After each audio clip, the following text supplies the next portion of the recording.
Hello everyone, today at GOCC we have Tatyana Benko from University of Oregon.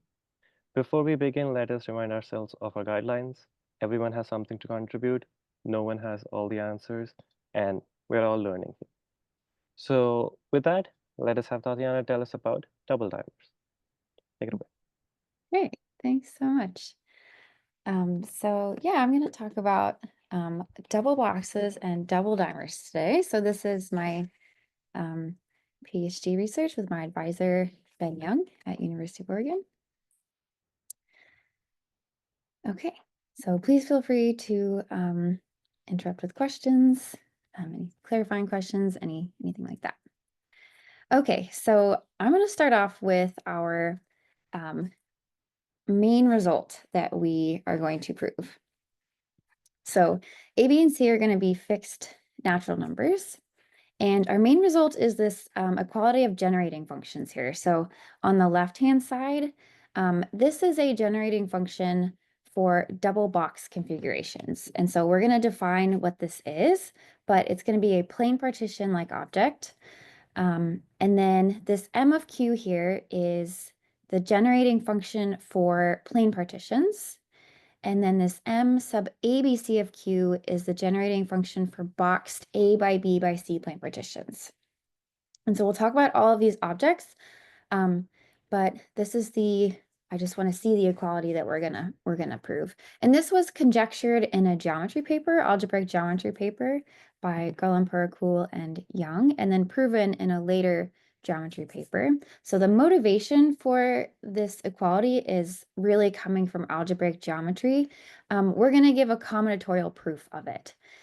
And there's not really a good combinatorial intuition, which is interesting, but we will see parts of the proof today.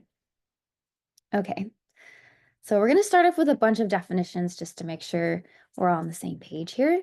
So a plain partition is a two-dimensional array of non-negative integers, pi ij, that are weakly decreasing in the rows and the columns. So here's an example. We'll call it pi. And then we can visualize these plain partitions as stacks of boxes in the corner of a room. So for example, in the first row here, we have 4, 4, 3, 2, 1. So this is the back corner of my room. So I have 4 boxes stacked, and then 4 here, 3, and then 2, and then 1. So we're just going to think of it as a stack of boxes. Okay. Next, I want to define a dimer configuration. And this is also called a perfect matching, and I might go back and forth between the two, but they mean the same thing. So if we have a graph G with vertices V and edge set E, a dimer configuration is a subset of the edges of the graph such that every vertex in the vertex set of the graph has degree 1. So for example, here I have a hexagon graph, and then in blue, I've chosen a subset of the edges of the hexagon graph such that every vertex has degree 1. Every vertex is covered by one of the chosen edges. Here's another example on the grid graph. So in the pink is my dimer configuration. Okay. So now I want to talk about this folklore bijection. I don't know how official this name is, but it's a bijection between plain partitions and dimer configurations on the hexagon graph. So we can just see this as, so here we have our plain partition on the left here, like as a stack of boxes in the corner of the room. And then we can think about like drawing these lines on the faces of the boxes in the wall. So this tiling given by the boxes. And then you can imagine like connecting all of the edges of these lines that we've drawn, and you get a hexagon graph kind of in the background. And then all of these lines on these tiles give us a dimer configuration on the hexagon graph. So every plain partition gives us a dimer configuration on the hexagon graph. So we're going to go back and forth between these two things a lot, plain partitions and dimer configurations. Okay. Okay, and then sometimes just like if we have this plane partition, I'll denote the corresponding dimer configuration with this d sub pi. Okay. So I want to define an edge weighting on the hexagon graph. So first of all, I'll define, so this HRST. The RST is just giving me the size of the hexagon graph. So these orange vertices on the outside, there are 3 of these. This is my R value.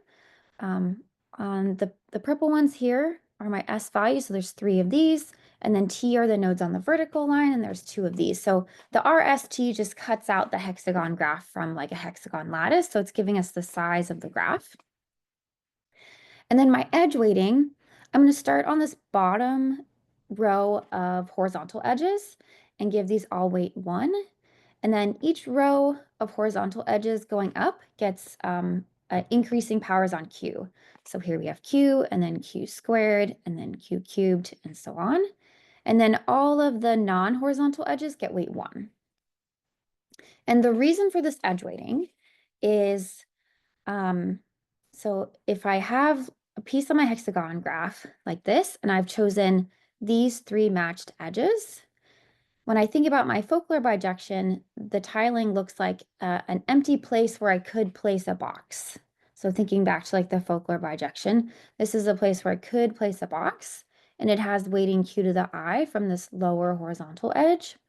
And then if I flip this and I choose the other 3 edges for my matching, now this looks like I have placed a box here, and my weighting is Q to the I plus 1. So the reason for this is it kind of counts the number of boxes in the corresponding plane partition.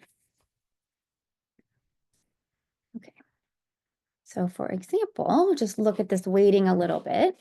So on the left here, I have the empty plane partition, no boxes. And then if I apply the focal bijection, this is the corresponding dimer configuration. So this is the dimer configuration with minimal weight. So if I look at my weighting here, all of my weighted edges are coming from these horizontal matched edges, which come from the floor here, if that makes sense. So in my empty plane partition, my weight is going to be 0. I have 0 boxes.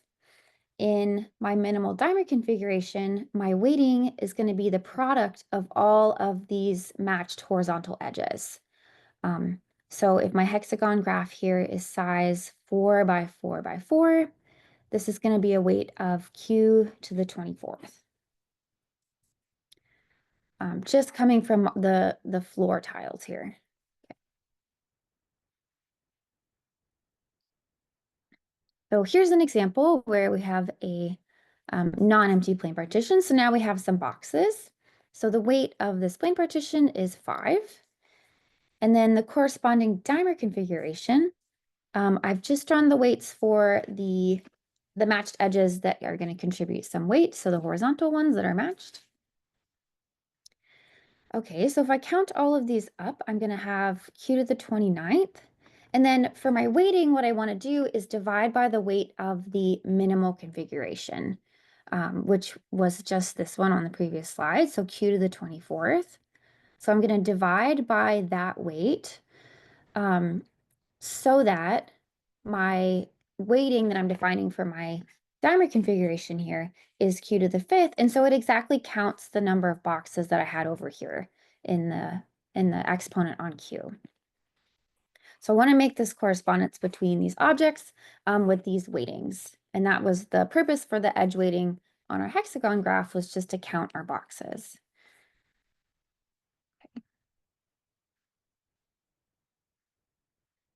Okay, so now we're ready to start defining double box configurations. It's going to take a couple slides to get the entire definition, but we want to start with 3 plane partitions, A to 1, A to 2, and A to 3. And then I'm going to base A to 1 at the point 0, B, C. So A, B, and C are all fixed natural numbers. I'm going to base A to 1 at this point over here in my image. eta 2 is going to be based at A0C, so right here, and eta 3 is based at AB0, so down here. So we've got 3 stacks of boxes placed in R3 in this way. And then from there, these 3 plane partitions could intersect at this point ABC, and then this will be another plane partition. We'll call it eta int. So this is the intersection of all of these plane partitions. It's uniquely determined by eta 1, eta 2, eta 3. And it's the union of the pairwise intersections of these 3 plane partitions. And the condition that we have for these configurations is that every box that's in eta int in this intersection space comes from at least 2 of the plane partitions. So in other words, if there's a box that exists in this space, then it is in this union of pairwise intersection that comes from 2 plane partitions. So that's a condition that we have on these objects. I have some, oh yes. Just some terminology. If we have a box in this configuration, we call it a type 3 box if it exists in eta 1, eta 2, and eta 3. A type 2 box if it exists in 2 of these plane partitions, and a type 1 box if it's only in 1 of the plane partitions. Okay, so let's look at some examples. All right, so in all of these examples, I've chosen A, B, and C to be 1. So here I have eta 2 is these 2 boxes right here. Eta 1 is these 2 boxes. Eta 3 is empty. So in my intersection space, I have 1 box coming from eta 1 and eta 2. So that's a type 2 box. In this example, I have, now I have eta 2 is 2 boxes. So now in my intersection space, I have a type 3 box. It's coming from all 3 of my plane partitions. Here's a non-example. So here I have 1 box in my intersection space, but this box is only contained in eta 1. So that would be a type 1 box in my intersection space, which I don't allow for these configurations. So this would not be a double box configuration. Okay, and then here I have the intersection space is empty, and that's fine.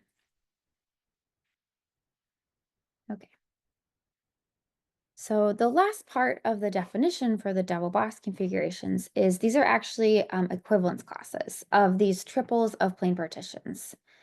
So we have that 2 triples of plane partitions will give us the same double box configuration if they have the same multi-set of boxes. So that means their type 1, their type 2, and their type 3 boxes are the same. And so the thing that could possibly change is you can have a type 2 box, and you basically forget which 2 plane partitions it came from. So for example here, on the left-hand side, in my triple of plane partitions, my intersection space has this 1 box, and it's coming from eta 1 and eta 3. So it's a type 2 box. Over here in this triple, I also have a type 2 box in my intersection space. It's coming from eta 2 and eta 3. So these 2 triples of plane partitions are different, but they give us the same double box configuration. All my type 1 boxes are the same. My type 2 boxes are the same. I just forget about which 2 they came from. So that's our double box configuration, is these equivalence classes.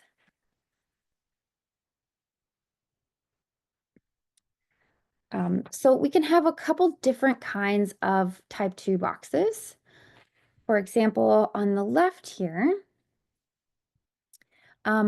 this box in my intersection is type 2. It comes from eta 1 and eta 2, but I would call this an unmovable type 2 box because I cannot move it and say that it comes from eta 3.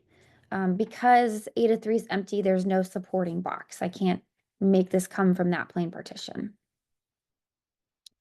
In this example, it's a little bigger. We have some more boxes. In my intersection space, which I've just redrawn here. There's two boxes. The box behind is a type 3 box. It comes from all three of our plane partitions. And then the box in front, I would call this a movable type 2 box because, let's see, it's coming from A to 1 and A to 3. But I could redefine these three plane partitions so that it came from A to 2 and A to 1, or A to 2 and A to 3. So if I can move that type 2 box around and give it to different plane partitions, it's a movable type 2 box. Okay. All right, so now we're ready to define our generating function for these objects that we kind of started with. So given a triple of plane partitions, a double box configuration, we're going to define this chi of eta as 2 to the number of connected components of movable type 2 boxes in that double box configuration.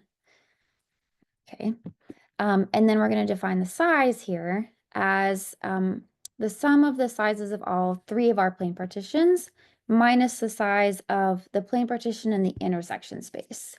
So what this does is it counts our type 1 boxes and type 2 boxes once and our type 3 boxes twice. Okay, so here's, yeah. Could you go over the definition of movable box again? So Yes. what So are we moving? we're moving, so the box, a type 2 box in the intersection space, so where all three of these overlap, and it's movable because so in this example, this box, it's right here, comes from eta 1. It's this box overlapped with this box in eta 3. But I can move this and say, take this box out of eta 1 and put it over here in eta 2. Okay. Yeah, and so Cool, that's a, different, I've changed my plane partitions, cool. but I've not changed my double box configuration. Okay. Yeah. So if that's possible to do, it's a movable type 2. Yeah, thanks.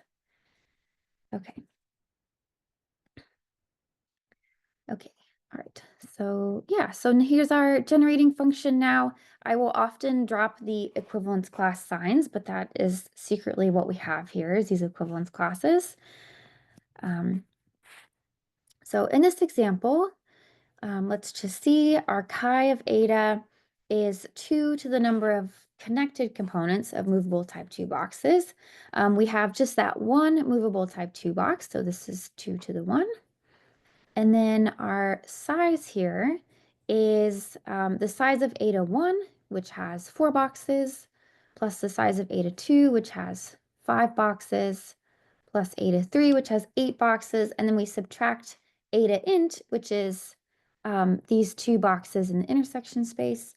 So this double box configuration contributes a term of 2 times q to the 15th in our generating function. So we're enumerating all of these objects with the contribution of this chi of eta. Okay. All right, so now we have what this generating, the objects that we're enumerating here. So yes, one thing I kind of want to intuition on. So the 2 to the power is because you have a choice between moving between this and this. Is that? Yes, it is because we have a choice, and the definition here really is motivated by the geometry side of things. We'll see this come up again, though, in this next part where we are going to convert these into double dimer configurations, and we will see like that choice of a movable box is going to exactly correspond to a choice in our double dimer configuration. Cool. Yeah, thanks. Yeah, so the two main pieces of the proof for this equality is the first part is we want to convert these double box configurations, which we've just finished defining. We want to now turn them into something else. We're going to turn them into a tripartite double dimer configuration on the hexagon lattice. And so there's a nice like visual representation of this. The proof is a little bit different, but there's an easy way to visualize it. And the second part is we apply a condensation relation to both sides of this equality here. And I'll talk a little bit more about this second part. But we just show that both sides satisfy the same occurrence relation and initial conditions. Okay, so just a little bit about this the first piece, these double dimer configurations. Firstly, let's define them. So a double dimer configuration on a graph G with vertex set V and edge set E, and a node set N, which is a subset of our vertices. So double dimer configuration, given those things, is a subset of graph edges such that vertices in V minus our node set have degree 2, and vertices in the node set have degree 1. Okay, so in this example, we can think of a double dimer configuration as the overlay of two single dimer configurations on top of each other. So here I have two single dimer configurations, and here I've overlaid them. And so all of my vertices here have degree 2, which results in doubled edges and these loops. So in this example, I've not specified any nodes in my node set. If I do that, for example, so here I've specified my node set as these kind of bolded vertices on the outside face of my hexagon graph. And then in this case, I take a single dimer configuration on my graph, normal one, and then a single dimer configuration on my graph minus the nodes, so I don't match any of my chosen nodes. And then I overlay these two objects. And the result is that all of my vertices except these nodes have degree 2. And these nodes only have degree 1 because they're only matched by the blue matching, because we didn't match them in the orange. And so we end up with paths connecting our nodes. So we have paths, doubled edges, and loops. Okay. So now I want to specify the double dimer configuration we're going to map to from our double box configurations. It's going to have a specific node set and pairing. So that's what I want to talk about. So there's a lot on this slide, but if I have a hexagon graph, so this is a 4x4x4, I'm going to define my node set as, so given these values for A, B, and C, I'm going to take A nodes on L1, which is this vertical line here, closest to this capital A corner of my hexagon graph, and C nodes on this L2 line, also closest to this corner A. So these are all my red nodes. And then my B nodes I'm defining up in this corner. So there are A blue nodes on this L6 line, and there are B blue nodes on this L5 line. And then my green nodes are down here in this corner. I have B of them on this L4 line and C of them on this L3 line. So they're all kind of in these corners of our hexagon graph with these colors. And then given this node set and the coloring of these nodes, there's a unique tripartite planar pairing of the nodes. Okay, see it. Yes, it is hand drawn. Thanks. It took a lot of time. So the tripartite pairing means we pair each of the nodes with another such that each node is paired with a node of a different color. And this pairing is planar. So we think about drawing lines between our paired nodes. So you can see maybe like these A red nodes get paired with these A blue nodes here. And then these B blue nodes get paired with these B green nodes. So you end up with this rainbow pattern connecting our nodes here, given this node set and node coloring, if that makes sense. Okay, so here's a similar picture. This one's not hand drawn. So here, what's going to happen is here's my pairing of my nodes. So you can see now I have all these paths. These are how the nodes are going to get paired up. Okay, so now let's look at this other generating function here. In this guy, I want to enumerate double dimer configurations on the hexagon graph with this particular node set based on A, B, and C, with the tripartite node pairing given by the colors that we've given these nodes. So I want to sum over all of those objects, and then my weighting, I'm going to divide by the weight of the minimal configuration. Same idea as with the single dimers that we talked about. And then I'm going to weight by 2 to the number of loops in my configuration. This is going to correspond to those type 2 boxes, the movable ones. And then the weight of my dimer configuration is the product of my edge weights, those Q to the i's that weights the horizontal edges. So it's the product of all of those guys. So that's what this generating function is enumerating. And then what we can see is, let's compare to our double box configurations. Really, the mapping between these things is you take your double box configuration and you just apply that same focal bijection. And you project down to a plane. And so you can kind of see like eta 2 is based over here. Eta 1 is based over here, and eta 3 is based down here. We just apply the focal bijection to all of these boxes that we have.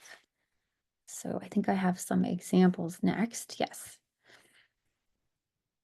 Okay, so this is just, all right, so here I've drawn my eta 1, eta 2, and eta 3. These are all of my plane partitions. And if you remember, they're based in R3, as in this image here. So to convert to the dimer configurations, I take the single dimer corresponding to each plane partition, and then I overlay each of these such that this red point in all of them is aligned. You can see that here in the middle in this configuration here. Okay, so then I've tried to color code a little bit. So this is the base point of eta 2. So that's this point down here. That is projected here. And then our base point of eta 3 is this pink dot, that's down here. And our base point of eta 1 is over here. Okay, so this is what I have now is a triple dimer configuration. I have 3 single dimer configurations overlaid on top of each other. So the one thing that we have to do to get to the double dimers is we actually remove the dimer configuration corresponding to this eta int plane partition. And that will make it a double dimer configuration. And what happens is when you remove that dimer configuration, all it does is the triple edges become double edges and the double edges become single edges.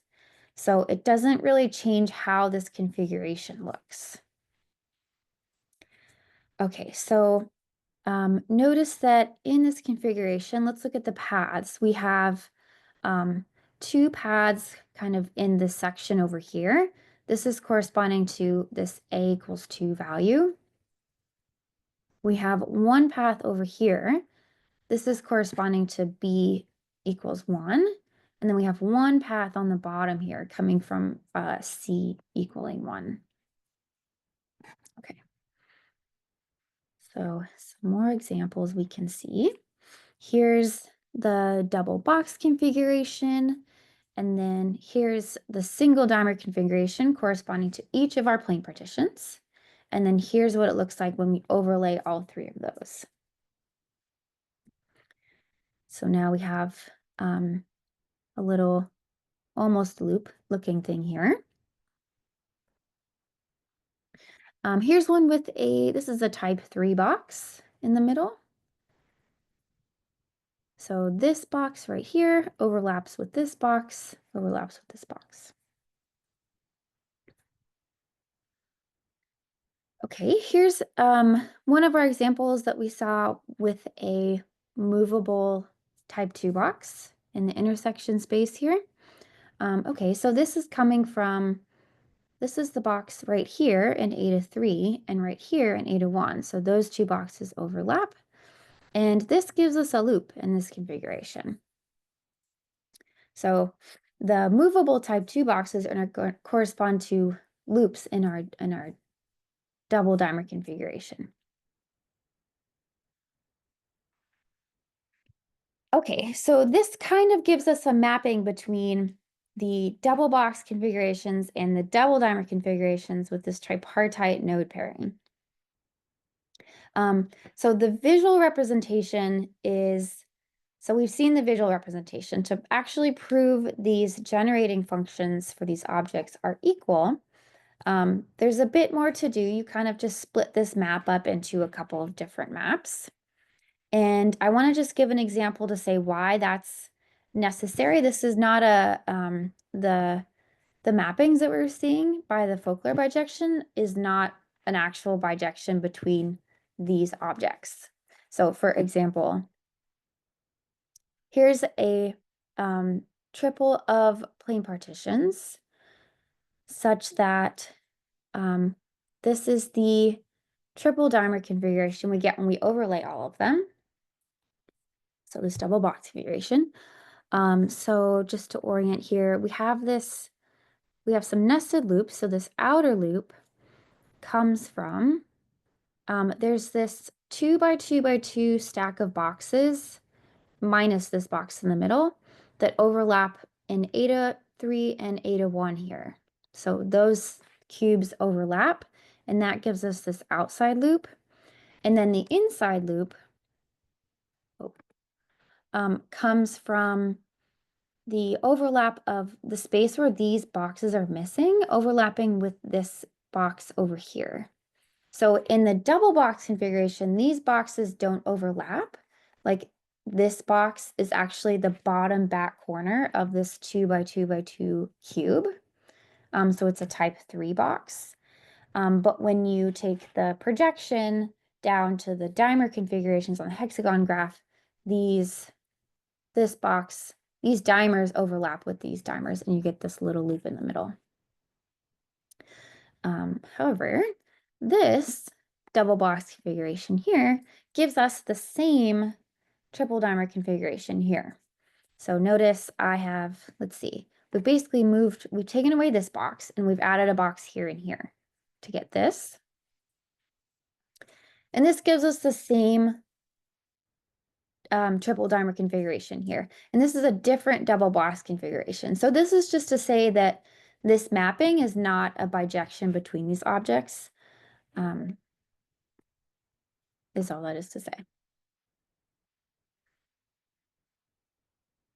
Okay, so let's go back. So this is what we wanted to show. We've talked about how these objects correspond visually. I want to talk a little bit about the condensation relation that we apply to our equality here. And maybe I'll just say the whole point of step 1 is so that we can replace our double box configuration generating function with the double dimer configuration generating function, because that allows us to apply this relation. Okay, so to do that, I'll talk just a little bit about graphical condensation. So this comes from this paper of Eric Kuo. So this is what we're going to apply. So I'll talk just a little bit about how it works. So if we have a planar bipartite graph G, we're going to have M of G be the number of perfect matchings, or the number of dimer configurations on our graph G. Okay, then the result of Kuo is if we have vertices A, B, C, and D appearing in cyclic order on a face of G, and then if A and C are the same coloring in the bipartite color, and B and D are the same color, then we have this relation here. So this is the number of perfect matchings on G. This is the number of perfect matchings on G. Take out all of those vertices A, B, C, and D, and all of the edges that are connected to them. Okay, so kind of the way this works, just because it's kind of cool, is we take, so in this example, my graph is my hexagon graph, and I have chosen my vertices A, B, C, and D to be these ones. So I didn't draw out the bipartite coloring on the hexagon graph, but A and C are the same color and B and D are the same color. Okay, so I take a matching on this graph, and then I take a matching on G minus all these A, B, and C. So that just means these nodes are not matched. Okay, and then I'm going to overlay these two things. So now I have a double dimer configuration with node set A, B, C, and D, meaning I have doubled edges, I have loops, and I have paths between the nodes A, B, C, and D. Okay, so that's the type of configuration I have. I'm going to now split it up in a couple of different ways, potentially different ways. So I'm always going to have these paths between the nodes A, B, C, and D, but they're only going to connect up in these two possible ways. It's going to be A connected to D and B connected to C, or A connected to B and C connected to D. Because I can't have A connected to C and B connected to D, because then I would have, at some point, those paths would intersect each other, and then I would have a vertex with degree 4. So that doesn't happen. So one of these two things happens. And so because my paths, the endpoints of my paths are different colors in the bipartite coloring in particular, the paths are going to have an odd number of edges. Okay, so with that, so here's our two single dimers that we started with. We overlaid them here. Now we're going to split them up based on how the paths are connected. In this example, A is connected to D. So I'm going to take this guy and split it up into a single dimer on G minus A and D, and a single dimer on G minus B and C. So I just take out the last edges in this path, and that takes out the vertices A and D. And then, okay, so I have a couple different colors here. So the green ones are forced. The blue ones are, they come from these doubled edges. So there were no choices there. Like each of these gets an edge coming from the doubled edges. You just split them up. And then over here, the second one is, I've considered this path now between B and C, and I've removed B and C. So I've just taken out the last edges of that path. Okay, so that's where this relation comes from. So on the left, we've got, G and G minus all of our nodes. And then depending on how the paths split up, I can either split it up into a single matching like this on G minus AD and G minus BC.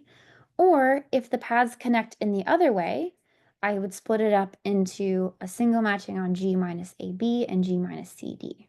And those are the only options for the paths. So these are all my options for splitting up into single dimers. Okay, so this is where that relation comes from. Okay, so another application, so graphical condensation is the technique that we're using to get these relations here.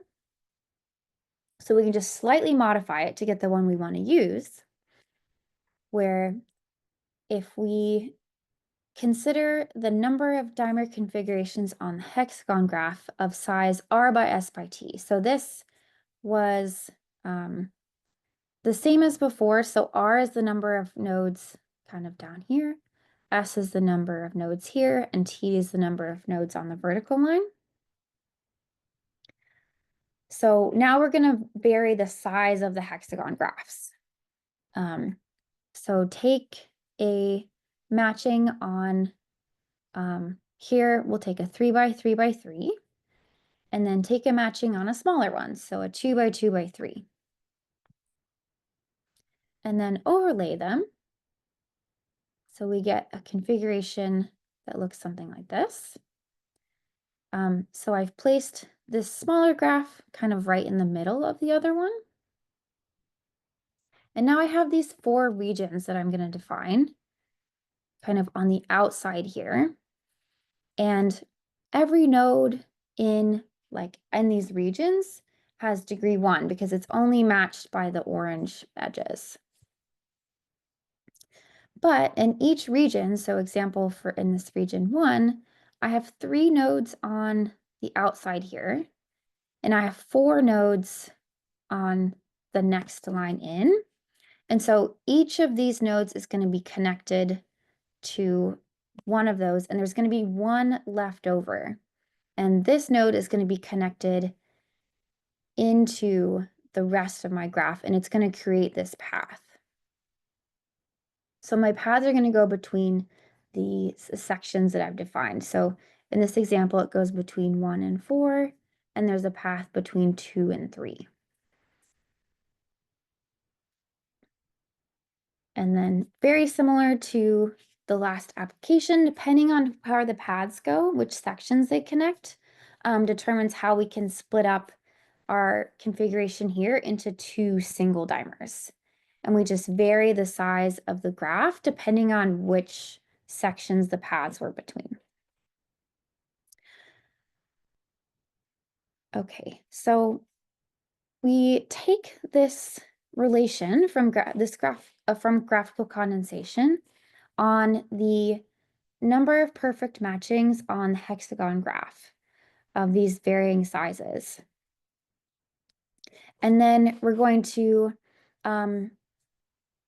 apply this to this M sub ABC of Q. This was just the generating function for boxed A by B by C plane partitions. And by the focal bijection, those are, we can consider those as dimer configurations on the hexagon graph. So we can directly apply this relation to this product here. And we get this result. So this satisfies this recurrence relation. Okay, so this is like the right-hand side of our equation. Now we need something for the left-hand side for our double dimer configurations. There's another result we can use by Helen Jenny, who was another student of my advisors. And she proved a relation very similar to graphical condensation, but it's for the generating function for double dimer configurations. And this is not a bijective, hers is not a bijective proof like the graphical condensation for single dimers, but we can apply it to our generating function here that we defined, and we get this result. Okay, so that's about all I have. So just in conclusion, we started off with, we defined what this generating function was enumerating. So it's these double box configurations, these triples of plane partitions. And then we talked about how we can map between those objects and the double dimer configurations to get this equality.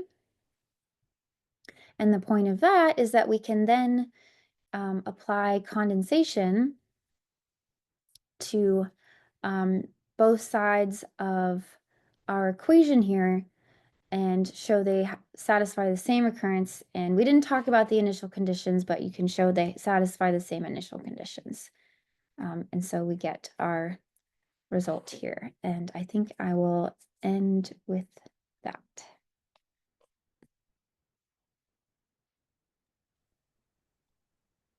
Thank you, Tatyana. Thanks.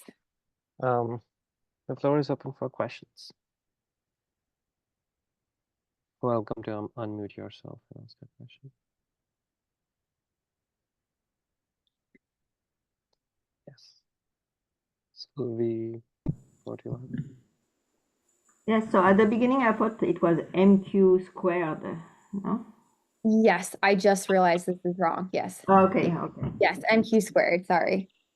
Okay. So you said that the relation of Jenny was not bijective. Mm-mm. There's still not a way to see a bijective map from DDC to the triple of plane partition. Yeah, so the mapping between these objects, it's not a bijective map. I mean, you can see it visually. You can see the correspondence visually pretty easily, but it's not a bijection. And so when we proved this, we actually mapped between a couple of different objects to get this actual equality of the generating functions. I didn't talk about that at all. And then for Jenny's recurrence, we just directly apply that to this generating function for double dimer configurations. Her recurrence applies to exactly to this. Any generating function for double dimer configurations with a tripartite node pairing in particular. That makes sense. Okay, thank you. Yeah.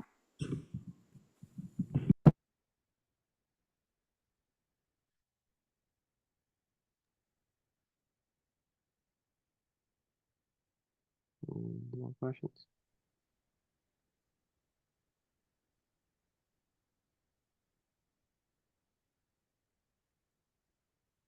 So could you explain in a second why this makes sense in geometry? Why would you put this free plane partition like that? That's a great question. I don't understand the geometry side of things very well. I can say so I'm and the triples of plane partitions, I'm not even sure. But I know that the double box configurations, this generating function in the geometry side of things is for curves on a threefold Calabi-Yau threefold. I don't understand the details very well, unfortunately. But it has to do with the moduli space of stable pairs and curves on a threefold.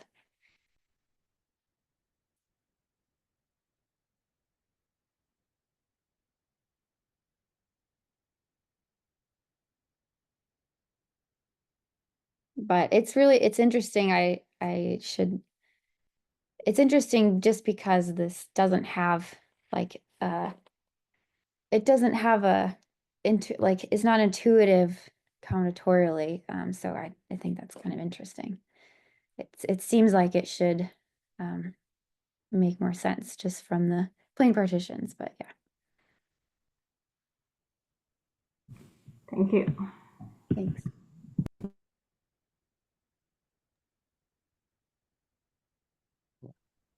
Are there more questions? I wanted to ask something about so this is probably in the thing itself, but do you have like, there is symmetry in the problem that is visible in, I think, both, right? Like if you swap A, B, C, right, that just corresponds to like moving things around. And I think like Yeah, I'm trying to see if the symmetry is evident in both cases. in both cases, like in here and here with ABC. Yeah. Yeah, it would, so this would just move your plane partitions around. Um, and so Mm-hmm. this would change the size of your room for your plane partitions. Um, yeah, I guess I don't have a direct correspondence because these things don't really exactly, I mean, like bijective Yeah. correspond. Cool. Last chance to ask questions. Going. Okay. So with that, let's thank Tatyana again.